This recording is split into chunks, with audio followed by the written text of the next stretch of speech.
네, 비록 의석수는 3석밖에 안 되지만 지역구와 비례를 같이 배출한 유일한 정당이다.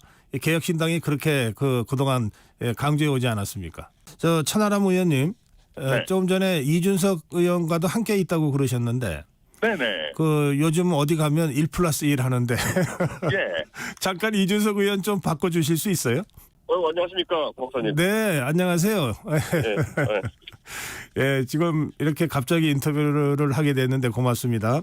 근데 다들 총선을 이끌었던 당 대표나 비대위원장이 다시 다 나오고 있는 상황인데 예. 제가 지난번에 이준석 의원하고 인터뷰할 때도 여쭤봤는데 이준석 의원과 개혁신당만은 그러지 않아요, 지금.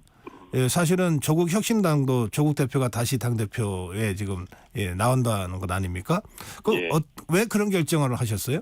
오늘은 원래 천하람 의원과 인터뷰 시간인데 이렇게 좋은 말씀을 함께 듣게 돼서 고맙습니다. 다음에 우리 이준석 의원 따로 한번 모시고 충분히 말씀 듣도록 하겠습니다. 개혁신당 천하람 의원 전화로 연결하겠습니다. 의원님 안녕하세요.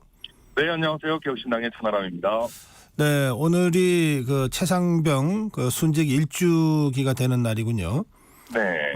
지금 개혁신당이 대전 국립현충원 최상병 묘역에서 참배하고 있다는 소식 저희가 들었습니다. 지금 대전입니까? 예, 그렇습니다. 저희 이준석 대표 그리고 저희 이주영 의원과 함께 제수군 상병 묘역을 방금 참배를 했고요. 네. 정말 너무나 젊은 나이에 고향을 떠나와서 내성철에서 이렇게 참 안타까운 희생을 하신 걸 보면서 저희 개혁신당 의원 모두가 굉장히 무서운 마음이고 제수군 상병 특검이라든지 여러 또 진상규명에 있어가지고 더욱 최선을 다해야겠다 그런 다짐을 또 하고 그랬습니다. 네, 의원님 말씀하셨습니다만 오늘 대부분의 언론이 최상병 순직 1주기가 됐는데도 아직 제대로 된 진상 규명이나 이런 것들이 이루어지지 않고 있다. 이런 좀 답답함을 이제 토로하고 있습니다. 왜 이렇게 됐다고 보십니까? 네, 이게 지금 각 정당이 당리당략을 좀 내려놓을 필요가 있다고 생각합니다. 저는 더불어민주당 같은 경우에도 조국혁신당의 예를 좀 잘 따라주셨으면 좋겠다고 생각하는 것이 조국혁신당이 사실 매운맛 민주당 같은 성격이 있는데도 본인들의 추천권을 대승적으로 내려놓겠다라는 결단을 했습니다. 저는 네. 더불어민주당도 특검을 출범시키고 진상을 밝히는 것이 가장 중요하다면은 특검 추천의 문제에 있어서는 일정 부분 좀 통큰 양보를 하는 것이 필요하다고 보고요.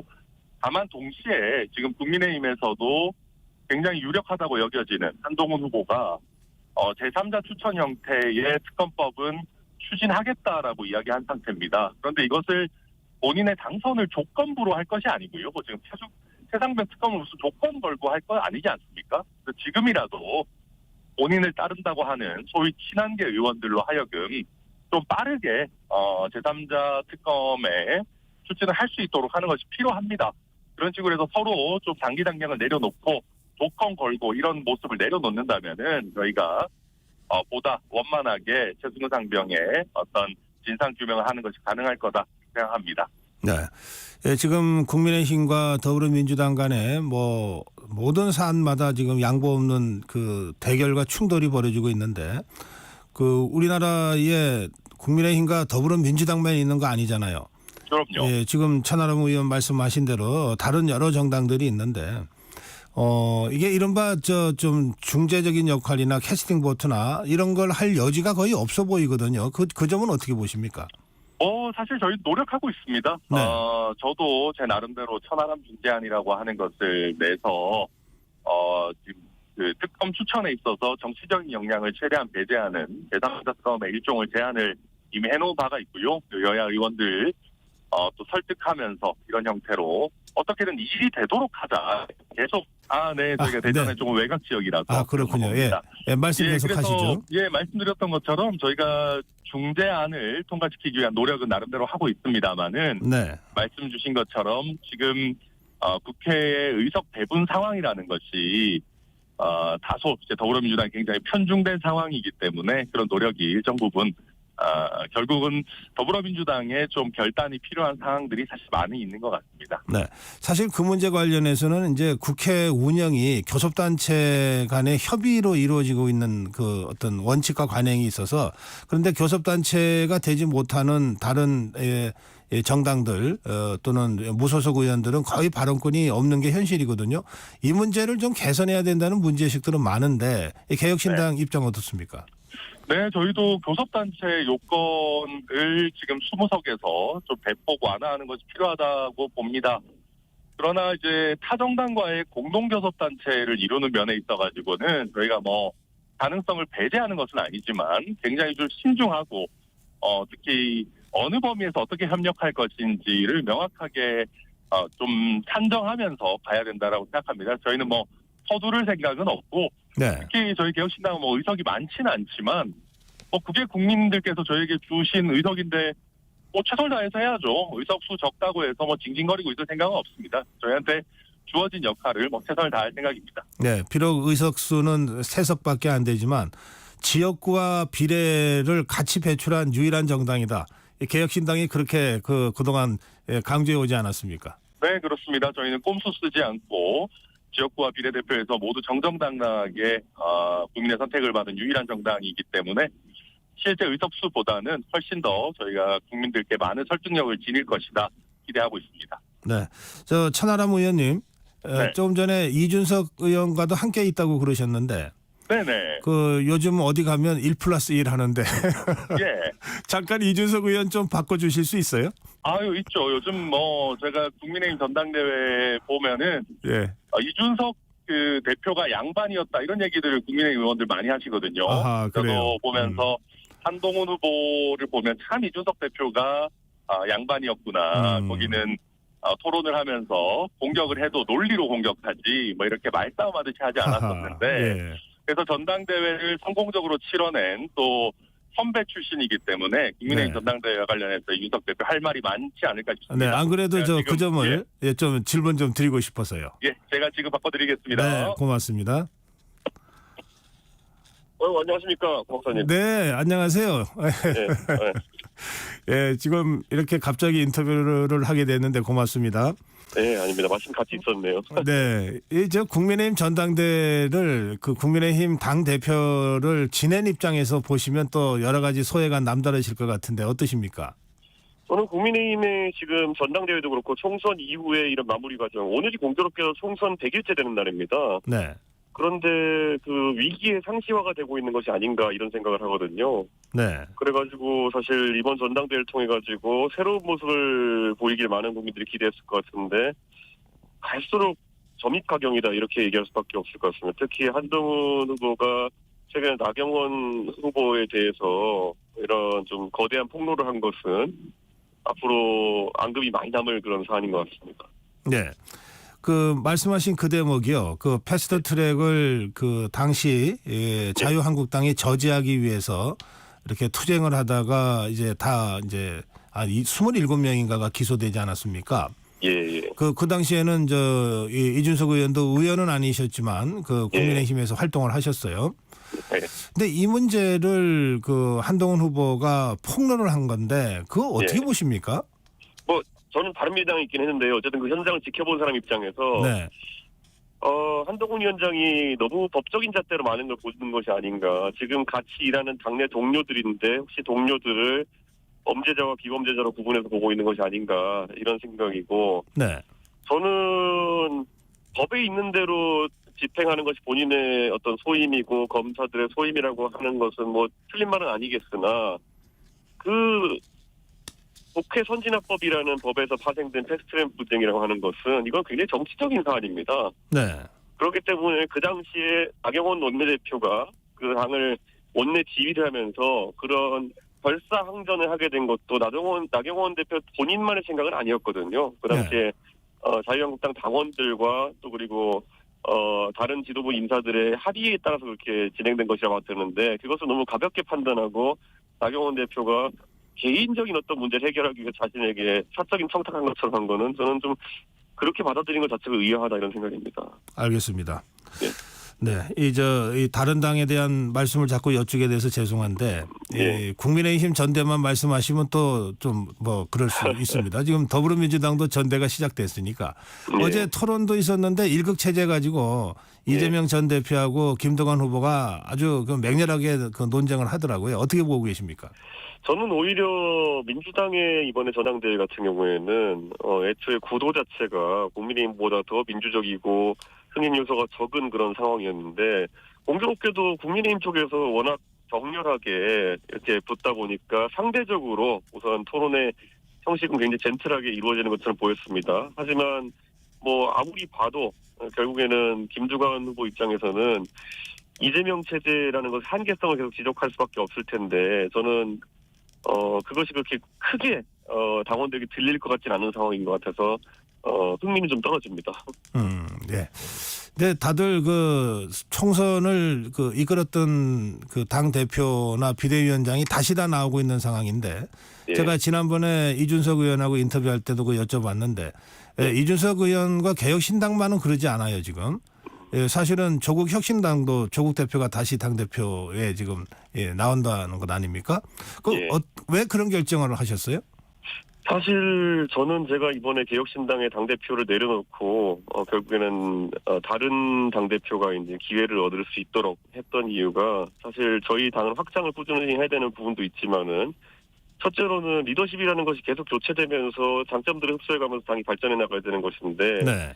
저는 이재명 체제 같은 경우에도 분명히 한계점을 노정했고 그리고 이재명 대표가 그 사이에 특별한 어떤 전술적인 보강을 하지 않은 상황에 똑같이 한다 그러면은 또 무기력한 의석은 많지만은 실제 의정활동이나 아니면 정책활동으로 특별한 모습 보여주지 않는 그런 거대 야당의 모습을 보여줄 것이고 저는 한동훈 체제도 마찬가지로 선거에 대패한 다음에 뭔가 전술적으로나 아니면 정책적으로 업그레이드되지 않은 상황에서 그냥 비슷한 모습을 보일 것 같거든요. 네. 저는 그런 부분 참 이해가지 않습니다. 어느 정도는 사람이 약간 부족한 부분 채워서 나오는 것도 항상 정치하면서 네. 중요한 시간일 텐데 저는 그런 선택들을 하지 않는 것, 특히 대권을 노리고 있다는 두 분의 선택이기에 좀 의아합니다. 알겠습니다. 예. 오늘은 원래 저 천하람 의원과 인터뷰 시간인데 이렇게 그 좋은 말씀을 함께 듣게 돼서 고맙습니다. 다음에 우리 이준석 의원 따로 한번 모시고 충분히 말씀 듣도록 하겠습니다. 예, 감사합니다. 네, 천하람 의원 다시 좀 바꿔주시겠어요? 예. 네, 천하람입니다. 아이고, 예. 원래 우리 저 천하람 의원과 좀 말씀을 나누고 싶었던 주제들이 더 있어가지고요. 지금 이 국민의힘이나 또 이 더불어민주당 전당대회에 대해서는 우리 이준석 의원 말씀을 제가 들었기 때문에요. 네. 지금 그 개혁신당이 아까 그 양당의 거대 양당 또는 하여튼 이 거의 틈이 지금 없는 상태에서 뭔가 역할을 하라고 유권자들께서 의석을 주셨다. 여기까지 이제 말씀을 들었는데 네. 개혁신당이 가장 좀 중점을 두고 앞으로 의정 국회에서 하고자 하는 일이 어떤 일들입니까? 저희는 사실은 미래 세대의 지속 가능성, 특히 세대 간 공정이나 세대 간 정의 부분을 굉장히 신경 많이 쓰고 있습니다. 네.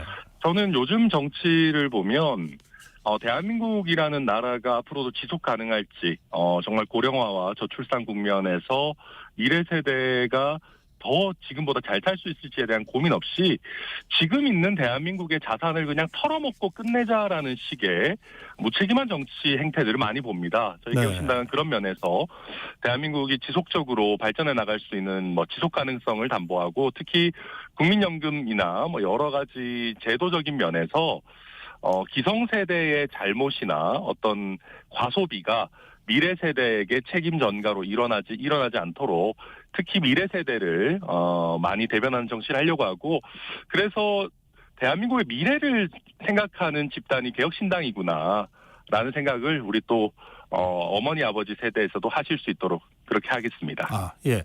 말씀을 그렇게 하시니까 어제 국회에서 더불어민주당이 그 전 국민 25만 원 지원법 이거를 이제 그 상임위에서 강행 처리했습니다. 네. 국민의힘이 이제 그 반대하면서 퇴장을 한 상태였가지고 단독 처리를 했는데 그 법에 대해서는 어떻게 생각하십니까? 네, 저희는 25만 원 지원금 부분에 대해 가지고는 명확한 반대 입장을 가지고 있습니다. 그런 어떤 일회성 현금 지원이 아니라 대략 한 13조 원 가량이 지출될 걸로 예상된다면은 네. 그 부분을 가지고 우리가 대한민국의 성장 동력을 보강하는데 충분히 의미 있는 투자를 할 수 있는 대목들이 굉장히 많이 있습니다. 심지어는 국립대학교의 등록금을 전부 다 뭐 무상화하는 어떤 민주당식의 그런 무상 등록금을 실현하는 것도 가능한 정도로 굉장히 큰 재원입니다. 네. 그래서 이 부분을 저희가 현금 지원으로 할 것이 아니라 더 의미 있는 지원을 해야 되고 오히려 자영업자들 입장에서도 그런 형태의 100%다 자영업자에게 소비되지 않는 현금 지원보다는 보다 자영업자 맞춤형 대책이 나오는 것이 필요하지 않나 그렇게 보고 있습니다. 근데 이 경우에 더불어민주당이 이제 그 본회의 상정에서 통과를 시키면 정부에서는 이제 대통령 제2요구권을 행사하든지 아니면은 받아들이든지 해야 되는데 지금 네. 대통령실은 제2요구권 행사를 이미 시사하고 있거든요. 이 경우에 대통령 제2요구권, 이른바 거부권 행사가 필요하다고 생각하십니까? 뭐 저희가 일단 기본적으로 이 부분에 대해서 반대 입장이고요. 뭐 제2요구권 행사 여부는 뭐 대통령이 결정하실 일이겠죠. 그러나 말씀하신 것처럼 대통령과 여당은 이 부분에 대해서 반대한다는 입장을 명확하게 밝히고 있고 그럼에도 더불어민주당이 이렇게 밀어붙이는 것은 결국 본인들의 어떤 정치적 생색내기 아닌가 생각합니다. 그래서 이런 어떤 큰 규모의 예산을 지출하는 문제에 있어서는 아무리 국회 가반에서 갖고 있는 거대 야당이라고 하더라도 정부와 그리고 여당과 어떻게 좀 미리 협력하는 것이 당연히 필요한 분야 아닌가 저희 그렇게 보고 있습니다. 예. 그리고 더불어민주당 이제 그 대표 후보 토론에서 나온 얘기 중에 종부세 문제나 금투세 문제 같은 것들이 지금 이제 토론이 시작됐거든요. 네. 뭐 저는 어느 당이든 이렇게 정책 토론으로 전당대회가 이루어지는 것은 바람직하다고 저는 생각하고 있는데요.